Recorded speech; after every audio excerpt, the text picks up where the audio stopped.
Indonesia in Southeast Asia is a large archipelago between the Indian Ocean and the Pacific Ocean with more than 17,000 islands. The area of Indonesia's state is more than 1.9 million square kilometers. Indonesia has fertile land for various types of agriculture and very rich in earth resources such as petroleum, natural gas, coke, lead, bauxite, copper, gold, and silver. Today, we will introduce Indonesia as one of Asian country for PhD 381, the Southeast Asian study. Stay with us. The history of Indonesian independence cannot be separated from a great story, the rise of the national revolution, namely the armed conflict and diplomatic struggle that took place between the Indonesian people and Dutch colonialism around 1945 to 1949. Tensions erupted after Sukarno's declaration of Indonesian independence after the Japanese retreated and ended when the Dutch recognized the country under their rule was given sovereignty and independence. Indonesia's independence gave birth to the largest Islamic state with the fourth largest population in the world. The fierce struggle for real independence lasted for 4 years, which involves bloodshed, a political uprising by the people, and international negotiation interventions. The Dutch were at the end unable to repel the strong spirit shown by the Indonesian population to achieve freedom from invaders.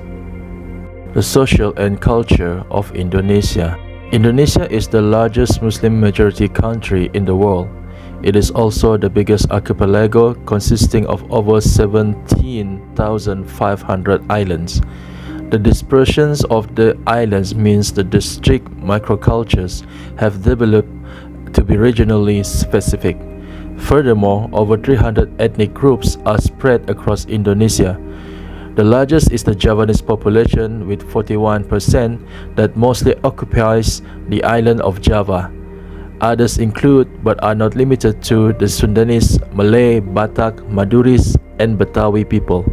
Most ethnicities have languages, histories, and cultures that pertain specifically to them. Hence, Indonesians tend to identify themselves locally foremost, according to their ethnicity, family, or birthplace, before defining themselves nationally. Indonesians are so diverse that this overview will not be applicable to every individual. An Indonesian regional, linguistic, and ethnic background must be considered in order to fully understand that individuals' cultures influences. For instance, one can observe dominant Indonesian culture to largely reflect characteristics of Javanese and Islamic society. Yet, the Balinese populations occupying the island of Bali are mostly Hindu. They follow different customs and traditions, have an alternate religious calendar, and are divergent from other ethnic populations in many other ways.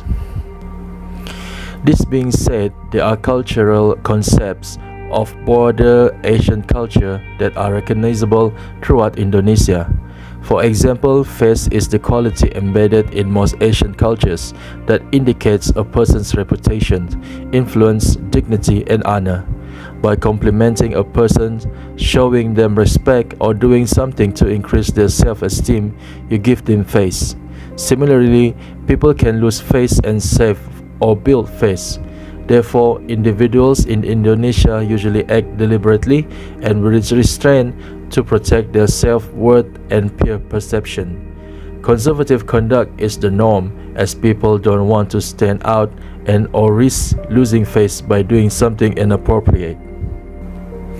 Harmony is also a guiding philosophy in Indonesia. It affects many features of society, particularly those of family and business. Working in harmony is viewed as the crucial element for productivity. Thus, the Indonesians have a predisposition to be indirect, gentle, and courteous, even if they disagree with what you are saying. Indonesia is more collectivistic than Western societies. Individuals often perceive themselves to be a member of groups rather than autonomous actors. These groups reflect or come to define who its members are and often expect a high degree of loyalty. For example, the group interests usually supersede those of the individuals, even if they conflict. Furthermore, group members expect to receive preferential treatment over anyone who is not part of the group. In return for this loyalty, an individual gains a sense of belonging, protection, and unity. This is important as unity is considered essential to maintaining harmony among all the diverse populations. This collectivism also influences social behavior. Due to the country's high population density, people in Indonesia rarely do things or go places by themselves. Those who operate alone are sometimes pitied or even questioned about their solitary ways. Privacy doesn't have the same value that it does in Western societies. People immerse themselves in other lives. Curiosity spurs gossips, and a person's business easily becomes the community business. Indonesian society is hierarchical, organized predominantly by age.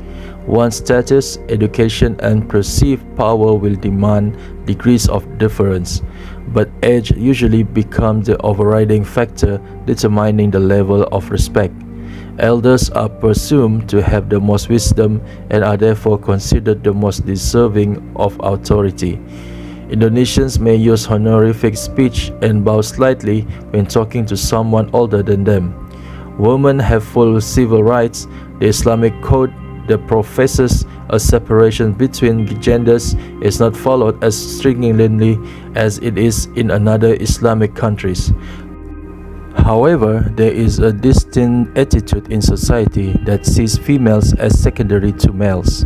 Generally, Indonesians are very gracious people who enjoy affection and have a desire to please.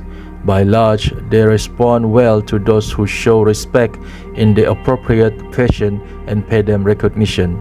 By being warm, generous with your time and visible displaying that you like them, you are likely to experience their enthusiasm and friendship.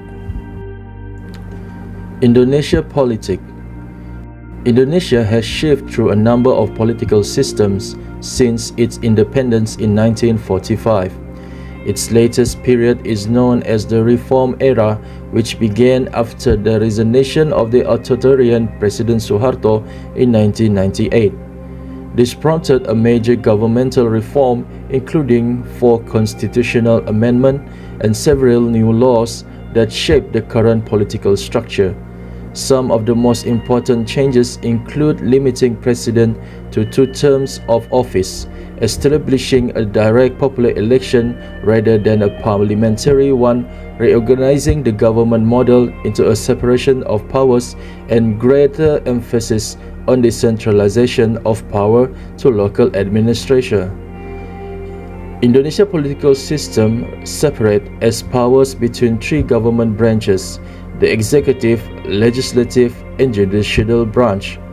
Each is given certain powers by the 1945 Constitution in order to check and balance 2 other branches, meaning each branch can limit the power of other branches to ensure that none can overpower the other.